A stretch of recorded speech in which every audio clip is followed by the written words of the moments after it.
Welcome to the Secret Underground Laboratory Recovery and Salvage, where rude mechanicals do magic. Hello, I'm Bronze Age, Director of the Secret Underground Laboratory Recovery and Salvage. I'm at the lighting station today, and we're going to be working on some more small shop organization techniques. We can repair just about any kind of lighting.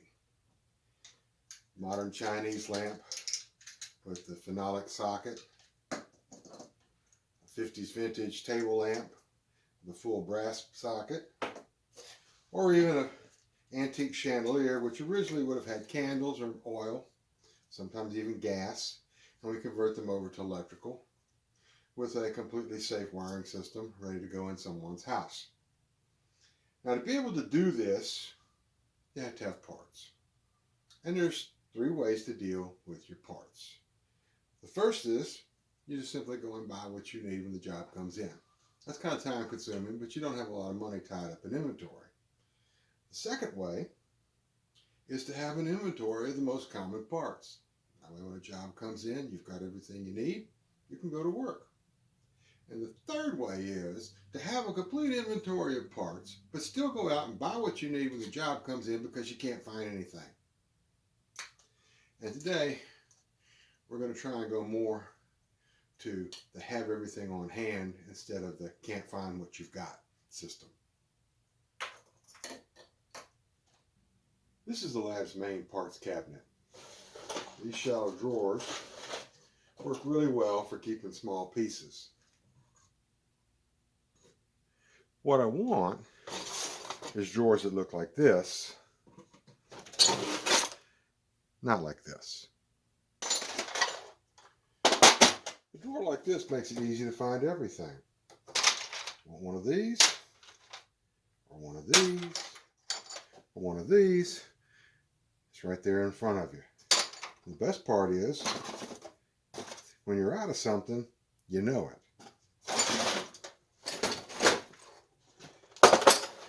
Now this drawer has got all kinds of little things in it. Little pieces of hardware that probably belong someplace else. And the only way to find anything in here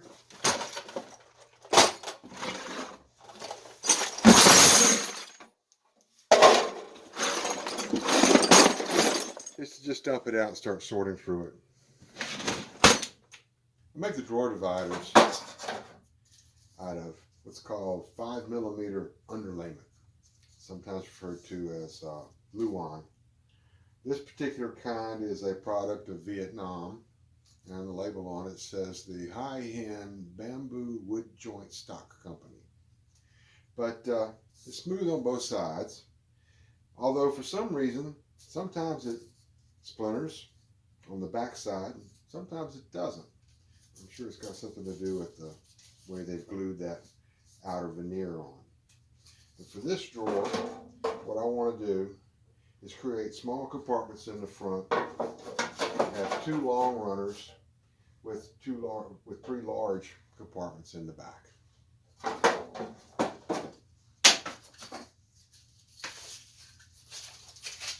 So, first thing I'm going to do is sand these, and then I'm going to start cutting the slots in them. I want to sew them all at the same time. So I tack them together 1/2-inch wire nails.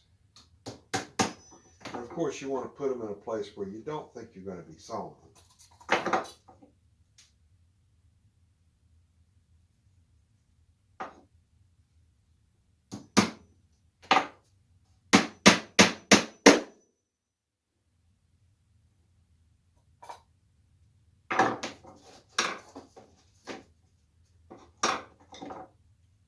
And these are long enough to go through 2 layers and just about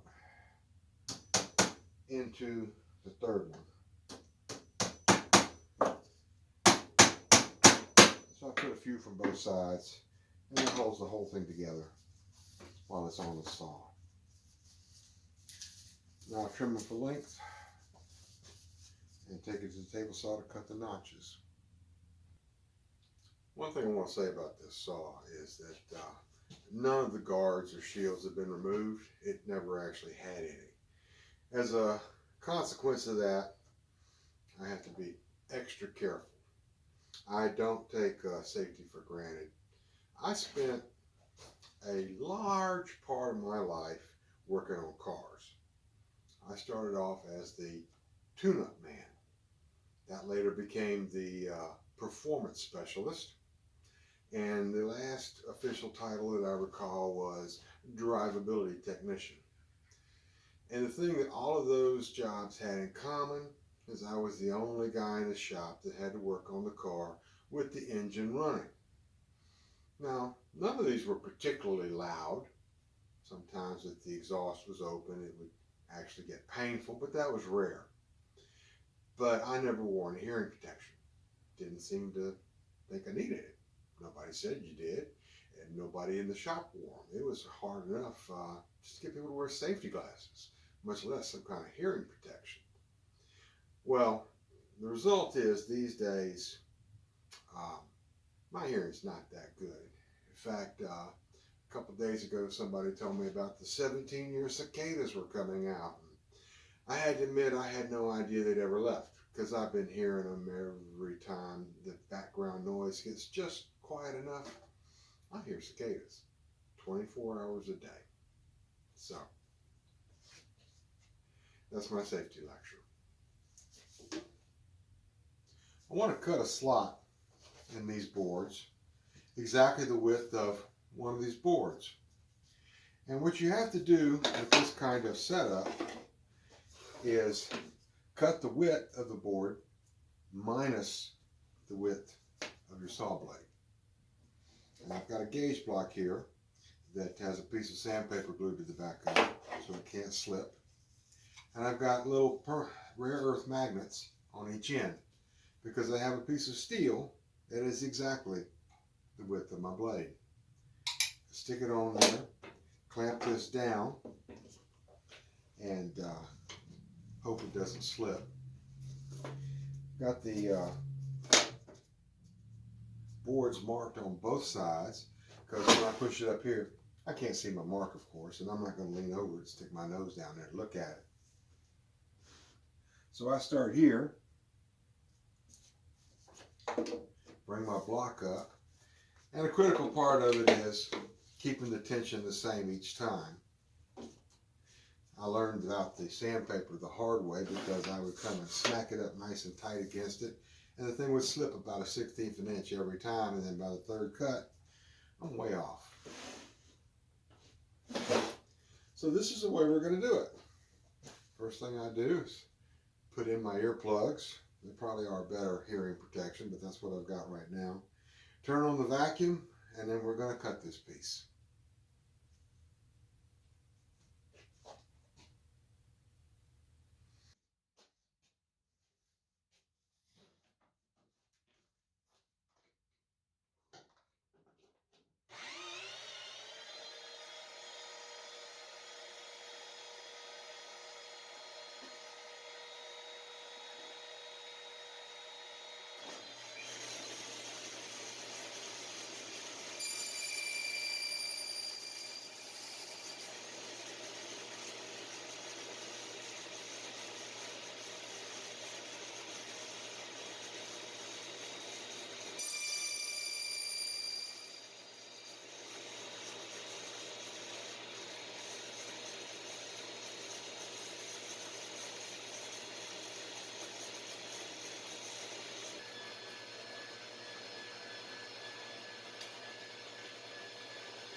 And now we put it all together.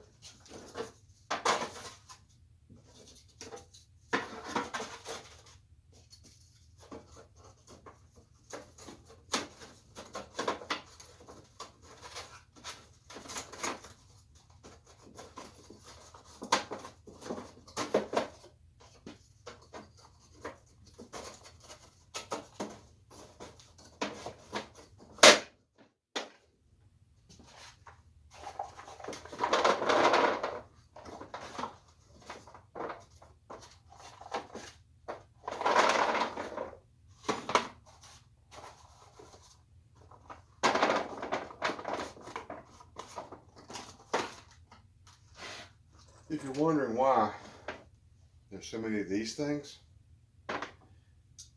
this is how you turn a candelabra into a chandelier. So now I won't be reordering more of these little rubber pieces because I didn't know that there was a bag of them under the bench. The great philosopher Mendacious of Bogacia said, "Disorganization is the demon that makes a man buy stuff he already owns." Well, now, if I want a piece that looks like this, or this, or this, I know where it's supposed to be. I go in there, and if there's not one, then I know I don't have one and I need to buy some more. And that is the heart of all organization. So, this is Bronze Age for the Secret Underground Laboratory. I do appreciate you watching this video. I would really appreciate it if you would like and subscribe. Please comment. If there's any questions, I read all the comments and I answer all the comments. So, thank you again.